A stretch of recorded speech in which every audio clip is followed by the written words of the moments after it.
من الشیطان الرجیم بسم اللہ الرحمن الرحیم والضحى واللیل اذا سجا ما ودعک ربک وما قلی صدق اللہ العظیم وصدق رسولہ النبی الکریم رب اشرح لی صدری ویسر لی امری واحلل عقدۃ من لسانی یفقہوا قولی ان اللہ وملائکتہ یصلون علی النبی یا ایہا الذین آمنوا صلوا علیہ وسلموا تسلیما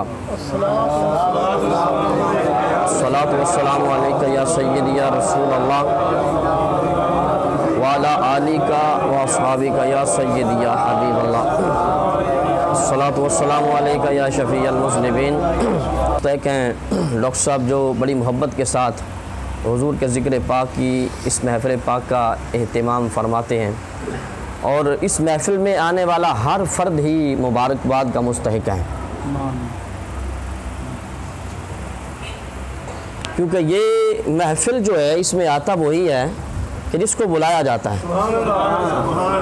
تو جس کو حضور بلائیں وہ مستحق نہیں، جس کو حضور بلائیں وہ عام ہو سکتا ہے۔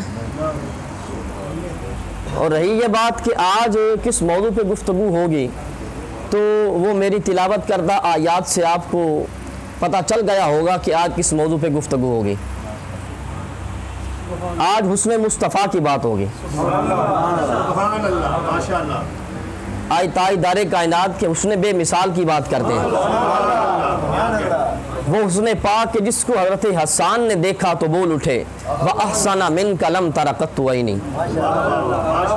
حضور میری آنکھ نے آپ جیسا حسین کیوں نہیں دیکھا؟ وَأَجْمَلَ مِنْكَ لَمْ تَلِدِ النِّسَاء، دیکھتی کیسے؟ کسی ماں نے جنا ہوتا تو دیکھتی، کسی ماں نے جنا ہی نہیں ہے۔ حضرت مولا علی بھی فرماتے ہیں کہ میں نے نہ حضور جیسا پہلے کسی کو دیکھا نہ ہی بعد میں کسی کو دیکھا۔ حضرت حسان فرماتے ہیں، عرض کرتے ہیں خلقت مبرأ من کل عیب کأنک قد خلقت کما تشاء، یا رسول اللہ مجھے تو یوں لگتا ہے کہ خدا نے آپ کو آپ سے پوچھ پوچھ کے بنایا ہے، سبحان اللہ، کیا کہتے ہیں، آپ سے آپ کو پوچھ پوچھ کے بنایا ہے۔ ایک اور عاشق جو تھا وہ تڑپا تو وہ کہنے لگا حسینہ جمیلہ دا منہ موڑ دیتا، کیا حسین ہوں گے کیا جمیل ہوں گے، حسینہ جمیلہ دا منہ موڑ دیتا، محمد بنا کے قلم توڑ دیتا۔ خدا نے وہ قلم ہی توڑ دیا ہے جس کے ساتھ تصویر یار بنائی تھی، وہ سانچہ ہی توڑ دیا کہ جس میں یار کو ڈالا تھا۔ پیر مہر علی نے جب وہ حسن دیکھا، پیر مہر علی نے تاجدار گولہ نے جب وہ حسن دیکھا تو عرض کرتے ہیں پکار اٹھے کوئی مثل نہیں، کوئی مثل نہیں ڈھولن دی، چپ کر مہر علی اتھے جا نہیں ہو، جس حسن کی خدا قسمیں کھائے۔ حضرت یوسف بڑے حسین تھے، اتنے حسین تھے کہ دیکھنے والیوں نے اپنی انگلیاں کاٹ لیں، مگر کٹنے کا احساس تک نہ ہوا۔ حسن یوسف کو دیکھنے والیوں نے انگلیاں کاٹی مگر کٹنے کا احساس بھی نہ، تکلیف نہ احساس نہ درد کچھ نہ ہوا۔ مگر یہ یاد رکھیے کہ اس حسن کو دیکھنے والیوں انگلیاں کاٹیں مگر خدا نے حسن یوسف کی کہیں قسم نہیں کھائی۔ بڑے حسین تھے حضرت یوسف مگر خدا نے کہیں قسم نہیں کھائی، قسم کھائی تو حسن مصطفیٰ کی قسم کھائی، حضرت یوسف کی قسم نہ کھائی۔ اسی لیے اعلیٰ حضرت بول اٹھے، کہنے لگے حسن یوسف پہ کٹی مصر میں انگشتے زنا، سر کٹاتے ہیں تیرے نام پہ مردان عرب، وہاں کٹی تھیں وہاں یہاں کٹاتے ہیں یہاں، پھر وہاں حسن یوسف پیش نظر تھا، یا حسن نہیں صرف نام پیش نظر ہے، یہاں صرف نام پیش نظر ہے، پھر وہاں کٹ گئی، ارادہ نہیں تھا حادثہ ہوا، اچانک کٹ گئی، بغیر ارادے کے کٹ گئی مگر یہاں خود کٹاتے ہیں۔ سیدی مرشدی یا نبی یا نبی، سیدی مرشدی یا نبی یا نبی، یہاں خود کٹاتے ہیں، وہاں کٹی تھی، پھر ایک بار کٹی تھی، یہاں کٹاتے ہیں اور قیامت تک کٹاتے رہیں گے، قیامت تک کٹاتے رہیں گے۔ اور پھر بھی یہ بھی یاد رکھنا کہ وہاں کاٹنے والی عورتیں تھیں۔ کون تھی؟ عورت ناقص العقل ہوا کرتی ہے، ناقص العقل ہوتی ہے، پھر حسن کی متوالی ہوتی ہے، کوئی پتہ نہیں چلتا دل کس وقت بدل جائے۔ وہاں کاٹنے والی عورتیں تھیں، مگر یہاں مردان عرب ہیں، مرد ہیں اور وہ بھی عرب کے، حضرت صدیق اکبر جیسے، حضرت عمر بن خطاب جیسے، مولا علی شیر خدا جیسے، عثمان غنی جیسے مردان عرب خود کٹا رہے ہیں۔ اس حسن مصطفیٰ کی قسم کئی خدا نے فرمایا والضحیٰ واللیل اذا سجا ما ودعک ربک وما قلی، میرے حبیب تیرے حسین مکھڑے کی قسم، واللیل اذا سجا تیری سیاہ زلفوں کی بھی قسم۔ یہ قسمیں کھائی کیوں؟ کوئی وجہ بھی تو ہوگی۔ قسمیں کھائی اس لیے تھی کہ چند دن وحی کا سلسلہ بند ہو گیا، کچھ دن وحی نہ آئی تو بدبخت کفار مشرکین تانا دینے لگے کہ محمد کو محمد کے رب نے چھوڑ دیا ہے۔ استغفر اللہ العظیم، معاذ اللہ الیاذ باللہ، استغفر اللہ العظیم، کہ محمد کو محمد کے رب نے چھوڑ دیا ہے۔ ان کے اس تانے کے جواب میں خدا نے فرمایا، خدا نے قسمیں کھائیں اور کھائی بھی کس کی؟ حسن مصطفیٰ کی۔ والضحیٰ واللیل اذا سجا، میرے حبیب تیرے حسین مکھڑے کی قسم، تیری سیاہ زلفوں کی قسم۔ یہ بدبخت کہتے ہیں نا کہ میں نے تجھے چھوڑ دیا ہے، مگر محبوب تیرے حسن کی قسمیں کھا کے میں کہتا ہوں میرے حبیب تجھے کیا چھوڑنا، میں تو خود تیرا بنا بیٹھا ہوں۔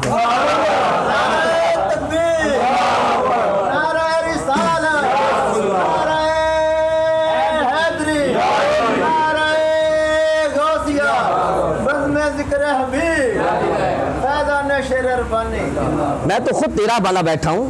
محبوب کبھی چھوڑے جاتے ہیں؟ یہ صرف اس سے بات سمجھ آئی ہوگی کہ جو یہاں درد رکھتا ہے۔ محبوب چھوڑنے کے لیے بنائے جاتے ہیں؟ کوئی چھوڑتا ہے محبوب تو وہ کیسے چھوڑ سکتا ہے؟ فرمایا حبیب تجھے کیا چھوڑنا، میں تو خود تیرا بنا بیٹھا ہوں۔ ما ودعک ربک وما قلی، نہ کبھی تجھے چھوڑا نہ کبھی چھوڑوں گا۔ اور پھر یہ جو دعا ہے نا، دعا آپ جانتے ہیں کہ اس کا معنی چاشت بھی ہے، چاشت کے وقت کو بھی دعا کہتے ہیں، چاشت کے وقت کو دعا کہتے ہیں، لیکن مفسرین نے فرمایا کہ یہاں دعا سے مراد دن ہے۔ ایک معنی انہوں نے بیان کیا دعا سے مراد دن ہے، کیوں کہ لیل کے مقابلے میں آیا ہوا ہے، واللیل اذا سجا، لیل کہتے ہیں رات کو عربی میں، چونکہ رات کے مقابلے میں آیا ہوا ہے تو اس لیے دعا سے مراد یہاں کیا ہے؟ دن ہے۔ ایک معنی مفسرین نے یہ بیان کیا، تو مطلب کیا کہ دن اور رات کی قسم کھائی، دن اور رات کی، اور پھر آپ جانتے ہیں کہ دن اور رات سے زمانہ بنتا ہے، دن اور رات سے زمانہ کیا ہے؟ یہی ہے نا دن اور راتوں کا آنا جانا، دن آتا ہے چلا جاتا ہے، رات آتی ہے چلی جاتی ہے، یہی زمانہ ہے۔ تو اس سے پتہ چلا کہ خدا نے زمانوں کی قسم کھائی۔ کیا کیا؟ آپ کو بات سمجھ آ رہی ہے؟ زمانوں کی قسم کھائی کہ میرے حبیب مجھے زمانوں کی قسم، یہ کہتے ہیں کہ میں نے تجھے آج چھوڑ دیا ہے، مگر حبیب مجھے زمانوں کی قسم جب سے زمانے بنے تب سے تو میرے ساتھ ہے، میں تیرے ساتھ ہوں، تب سے تو میرے ساتھ ہے جب سے زمانے بنے، ہم ایک ساتھ ہیں حبیب، جب تک زمانے رہیں گے ہم ایک ساتھ رہیں گے، میرے حبیب زمانے ختم ہو جائیں گے مگر تیرا اور ہمارا ساتھ کبھی ختم نہ ہوگا، مگر یہ ساتھ کبھی ختم نہ ہوگا۔ اسی لیے کسی عاشق نے کہا، کسی کوئی پکار اٹھا، اس کی روح تڑپی تو اس نے کہا خدا محمد دے نال رہندائے، خدا محمد دے نال رہندائے، آقا خالق دے نال رہندے، جتھے ملسن ایک جا ملسن، ایک تو دوجا جدا نہ ملسی، جہاں مصطفیٰ ہوں گے وہی خدا ہوگا، جہاں حضور ہوں گے وہی خدا ہوں گے، یہ ہمیشہ ایک ساتھ رہتے ہیں۔ حضرت انس رضی اللہ تعالیٰ عنہ فرماتے ہیں، حدیث پاک کے راوی ہیں، کہ عمر بن خطاب کو کہیں سے ایک تورات کا نسخہ ملا، ایک تورات کا نسخہ لے کے حضور کی بارگاہ میں عرض کیا یا رسول اللہ یہ تورات ہے، حضور خاموش نے کچھ ارشاد نہ فرمایا، تو وہ یہ سمجھے کہ شاید حضور نے ناراضگی کا اظہار نہیں فرمایا، پڑھنا شروع کر دیا، انہوں نے تورات پڑھنی شروع کی، میرے آقا کا چہرہ انور جو تھا اس کا رنگ تبدیل ہونے لگ گیا، حضرت صدیق اکبر نے دیکھا چہرہ مصطفیٰ کو، حضرت عمر بن خطاب کو فرمانے لگے تجھے رونے والیاں روئیں، کیا تجھے دیکھتا نہیں حضور کے چہرہ انور کو؟ حضرت عمر بن خطاب نے جب دیکھا تو بول اٹھے اعوذ باللہ من غضب اللہ و غضب رسولہ، میں اللہ کی پناہ مانگتا ہوں اللہ اور اللہ کے رسول کی ناراضگی سے، اللہ اور اللہ کے رسول کے غضب سے اللہ کی پناہ مانگتا ہوں۔ میرے آقا نے فرمایا ہے عمر اگر مجھے چھوڑ کر کسی اور کے پیچھے چل پڑو گے تو ضرور سیدھی راہ سے ہٹ جاؤ گے۔ آگے کیا فرمایا؟ آگے فرمایا اگر اس وقت موسیٰ بھی ہوتے، تورات موسیٰ پہ ہی آئی تھی نا علیہ السلام، ان پہ آئی تھی، میرے آقا نے فرمایا عمر بات کرتے ہو تورات کی، اگر اس وقت موسیٰ بھی ہوتے تو وہ بھی میری غلامی اختیار کرتے، اگر موسیٰ بھی ہوتے تو وہ بھی میرے پیچھے چلتے، وہ بھی میری اتباع کرتے۔ اب بات کرنے کا مقصد یہ، حضرت عمر میں خطاب نے وہ تورات کس کے سامنے پڑھی تھی؟ حضور کے سامنے پڑھی تھی یا خدا کے سامنے پڑھی تھی؟ مصطفیٰ کریم کے سامنے پڑھی تھی نا، پھر ناراض کون ہوا تھا؟ مصطفیٰ ہوئے تھے یا خدا ہوا تھا؟ حضور ناراض ہوئے تھے۔ حضرت عمر بن خطاب کیا کہہ رہے ہیں؟ اللہ اور اللہ کی رسول کی ناراضگی سے۔ آپ کو بات سمجھ نہیں، اوپر سے گزر گئی ہے۔ ناراض حضور ہوئے تھے، مصطفیٰ ہوئے تھے میرے آقا، مگر وہ کہتے ہیں کہ اللہ اور اللہ کی رسول کی ناراضگی سے۔ تو اس سے پتہ کیا چلتا ہے؟ ان کا عقیدہ یہ تھا کہ خدا اور مصطفیٰ ہمیشہ ایک ساتھ رہتے ہیں، اس لیے جس پہ مصطفیٰ ناراض ہو جائے اسی پہ خدا ناراض ہو جاتا ہے۔ حضرت ابو واقد اللیثی رضی اللہ تعالیٰ عنہ آپ فرماتے ہیں میرے آقا مسجد پاک میں جلوہ فرماتے ہیں اور بہت سارے غلام دائرہ بنائے حاضر ہیں، صحیح مسلم کی حدیث دے رہا ہوں، دائرہ بنائے حاضر ہیں غلام۔ اس دوران 3 شخص آئے، ان میں سے ایک کو دائرے میں جگہ مل گئی، وہ دائرے میں جگہ پا کے بیٹھ گیا، دوسرے کو جگہ نہ ملی، وہ حیا کے ہمارے پیچھے بیٹھ گیا، اور تیسرا جو تھا وہ واپس چلا گیا۔ جب حضور اپنے خطاب سے فارغ ہوئے، گفتگو فرما کے ارشاد فرما کے فارغ ہوئے، تو آپ نے فرمایا صحابہ کو الا اخبرکم عن النفر هذه الثلاثه، نے فرمایا کیا یہ 3 شخص جو تھے ان کے بارے تجھے نہ بتاؤں؟ اس کے جی یا رسول اللہ۔ آپ نے فرمایا اما احدهم فاوى الى الله فاواه الله، ان میں سے وہ جو ایک ہے جو دائرے میں جگہ ملنے پہ بیٹھ گیا تھا، اس کے بارے میں فرمایا کہ وہ اللہ کی پناہ میں آیا تو اللہ نے اس کو اپنی پناہ میں لے لیا، وہ اللہ کی پناہ میں آیا تو اس کو اللہ نے اپنی پناہ میں لے لیا، اور فرمایا وَأَمَّا الْآخَرُ فَاسْتَحْيَا اللَّهُ مِنْهُ، اور جس کو جگہ نہیں ملی تھی اور حیا کے مارے پیچھے بیٹھ گیا تھا، اس کے بارے میں فرمایا کہ اس نے ہم سے حیا کیا تو خدا نے اس سے حیا کیا، اور فرمایا وَأَمَّا الْآخَرُ فَأَعْرَضَ اللَّهُ عَنْهُ، اور وہ جو چلا گیا تھا پشت پھیر کے، پیٹھ پھیر کے چلا گیا تھا، فرمایا کہ اس نے اپنا چہرہ ہم سے پھیرا، اس نے اپنا منہ ہم سے موڑا تو خدا نے اپنا منہ اس سے موڑ لیا۔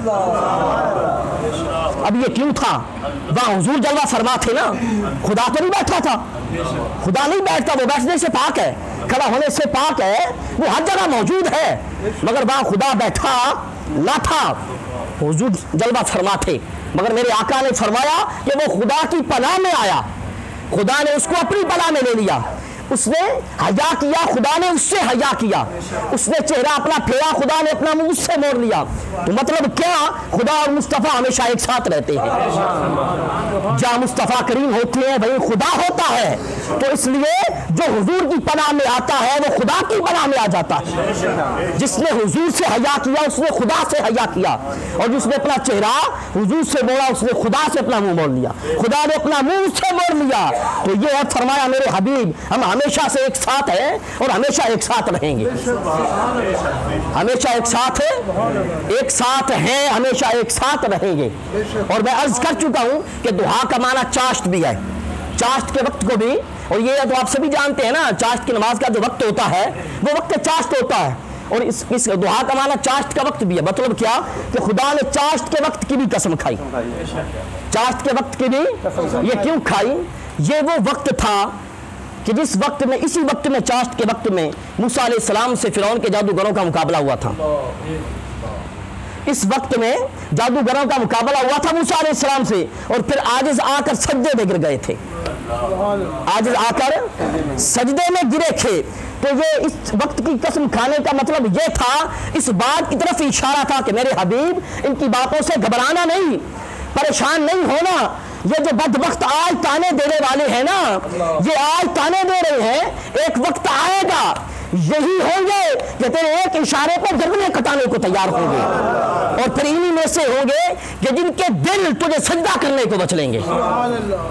شاید آپ تھک گئے ہیں، بس کر دوں، میرا خیال ہے وقت زیادہ ہو گیا، تھک گئے ہیں آپ۔ تاجدار ختم نبوت، تاجدار ختم نبوت، لبیک لبیک۔ کوئی بات ہے کہ بات ہو حضور کی، آقا کی محبت کی، اور پھر غلامی کا دعویٰ کرنے والا وہ سب جھکائے بیٹھا رہے۔ محب کے سامنے محبوب کا ذکر ہو۔ اب عرض یہ کر رہا ہوں، فرمایا کہ ایک وقت آئے گا انہی میں سے ہوں گے جو تجھے سجدے کرنے کو بچ لیں گے۔ حضرت ابو ہریرہ رضی اللہ تعالیٰ عنہ آپ فرماتے ہیں کہ ہم حضور کے ساتھ تھے، چلتے چلتے ایک باغ میں پہنچے۔ اس باغ میں ایک وحشی اونٹ تھا۔ کیا تھا؟ بولیے، سب بولیے، وحشی اونٹ تھا۔ وحشی اونٹ، اس کا حال یہ تھا کہ جو بھی باغ میں آتا اس پہ حملہ کر دیتا، کیونکہ وحشی تھا، پاگل ہو چکا تھا۔ اور آپ یہ جانتے ہیں کہ اونٹ جب پاگل ہو جاتا ہے تو اس وقت اس کا حال کیا ہوتا ہے، کسی کی تمیز نہیں کرتا، جو سامنے آتا ہے اس کو کاٹتا جاتا ہے۔ اس کا حال بھی یہی تھا کہ جو آتا اس پہ حملہ کر دیتا۔ مگر میرے آقا جب باغ میں داخل ہوئے، تشریف لے گئے باغ کے اندر، اس وحشی اور پاگل اونٹ نے جب یہ دیکھا کہ حضور آ گئے، جب اس نے دیکھا کہ والی کونین آ گئے، تو وہ پاگل اونٹ اپنے ہونٹوں کو زمین پر رگڑتا ہوا آیا اور آ کر سجدے میں گر گیا۔ نعرہ تکبیر، نعرہ رسالت، نعرہ حیدری۔ سبحان اللہ۔ ایک بے عقل جانور جس کے پاس عقل تھی ہی نہیں، کبھی عقل تھی ہی، بے عقل، اور پھر وہ جو بھیجا تھا، کیونکہ پاگل کسے کہتے ہیں؟ جس کا بھیجا بگڑ جائے، واشی پاگل کو کہتے ہیں، اور جس کا بھیجا بگڑ جائے اس کو پاگل کہتے ہیں۔ بے عقل تو پہلے ہی نہیں تھا، اور دماغ میں جو بھیجا تھا وہ بھی بگڑ چکا ہے، مگر حضور کو وہ بھی پہچانتا ہے۔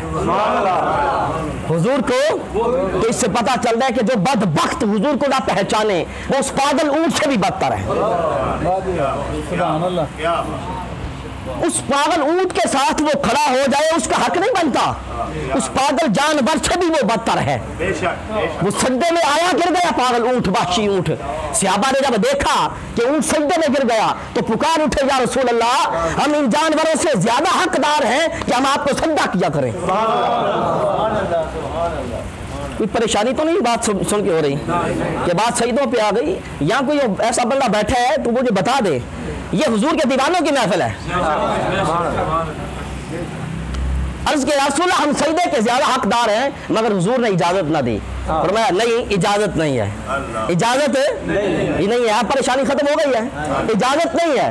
حضرت انس رضی اللہ تعالیٰ عنہ آپ فرماتے ہیں کہ ہم اسی طرح ایک سفر میں تھے حضور کے ساتھ، ایک باغ میں پہنچے، اس باغ میں ایک بکری تھی۔ بکری نے جب دیکھا حضور کو، آ کے سجدے میں گر گئی، بکری سجدے میں گر گئی آ کے۔